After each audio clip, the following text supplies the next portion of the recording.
இந்த பழனி முருகனை மாத்திரம் ஆண்டி வேஷத்துலயும் பார்ப்பாங்க. ஆனா அது முடிச்சுட்டு ஃபுல்லா சக்கரவர்த்தியா அந்த வேஷத்துலயும் பாக்குறது ரொம்ப அதுதான் அம்சமானது. அது அது அதுக்கு ஒரு தனி ஒரு ஐதீகம் இருக்கு இல்லையா? அது என்னது? அது காலையில அவன் ஆண்டி குளத்துல இருப்பான், சாயந்தரம் ராஜ அலங்காரத்துல இருப்பான். காலையில நீங்க வாழ்க்கையில எதுவுமே இல்லாம அவன் முன்னாடி போய் நின்னாலும் அன்றைக்கு மாலைக்குள்ளேயே உங்கள் வாழ்க்கையில் அவன் ஒரு மிகப்பெரிய மாற்றத்தை நிகழ்த்தி காட்டுவான் அப்படின்றதா ராஜ அலங்காரம். இந்த பழனிய பத்தி சொல்லணும்.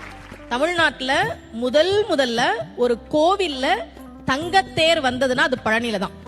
அதை உருவாக்கியவர் ஒரு தனி நபர்.